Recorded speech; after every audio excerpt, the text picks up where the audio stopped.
مين فينا بيحبش البرازيل وجواهر السامبا؟ افضل منتخب في تاريخ كاس العالم من اول السبعينات لحد ما انا واقف قدامك. تعالى ندردش شويه عن تاريخ البرازيل في المونديال وافضل لحظاتهم واسوأ انكساراتهم وفضايحهم، وخش لي يا ابني بالانتر.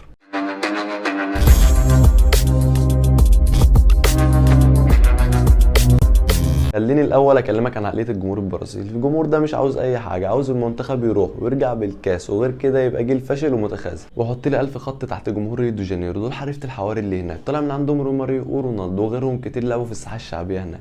واقول لك حاجه عن كاس العالم 2014، الفيفا عملت لهم ان هم ما يلعبوش ولا ماتش على الماراكانا. تخيل معايا ماتش ال7-1 بتاع المانيا كانت لعب في الماراكانا، كانت بقت مجزره. نخش بقى على اللعيبه. البرازيل عندها مواهب بالكوم، الكشاف من دول ينزل الشارع يجيب بالخمس ست لعيبه يودوهم النوادي، بعد كده يدغدغوا الدنيا. وخد عندك كل كاس عالم يقدموا لنا لعيب جديد. عندك رونالدو 98، رونالدينيو 2002، كاكا 2006، ونيمار 2014، والفينيسيوس ورودريجو كده كده 2022.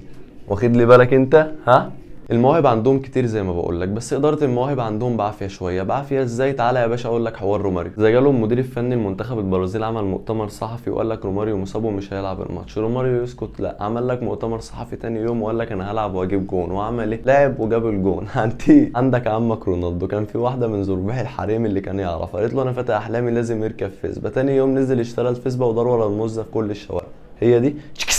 خش على تاريخهم في المونديال. كان عندهم 3 كاس عالم لحد ما راحوا امريكا قالوا لهم يا باشا انت هو الكاس ده تلزمنا. بعدها بنسختين راحوا علموا على المانيا وخدوا منهم الكاس في كوريا واليابان. وعندك البرازيل يا باشا، اكتر منتخب جاب نقط في كاس العالم، واكتر منتخب كسب في كاس العالم، واكتر منتخب خد كروت حمراء في تاريخ كاس العالم. وانت فاكر ال7-1 ده كان اسوأ يوم عاشه المشجع البرازيلي؟ لا يا عزيزي الحريف، تعالالي سنة 50 البرازيل كانت بتلعب الاوروجواي في الماراكانا قدام 199 الف متفرج، كان يكفيهم التعادل وياخدوا البطولة. بس ايه اللي حصل؟ خسروا 2-1.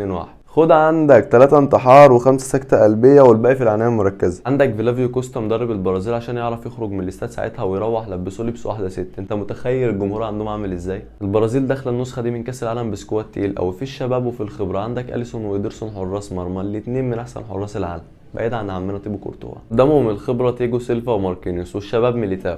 عندك في النص كاسيميرو وفابينيو، قدام هجوم جاحد قادر يهد اي دفاع. فهل الصنبا قادرة تفوز بالنسخة دي من كأس العالم؟ قولوا لي رأيكم في الكومنتات. بس كده حريفا نكون وصلنا لنهاية الحلقة، يا رب تكون عجبتكم. ما عادش حاجة على 100 مشترك، عاوزين تزقوا معايا الدنيا كده، وقولوا لي رأيكم في اللوكيشن الجديد. السلام عليكم.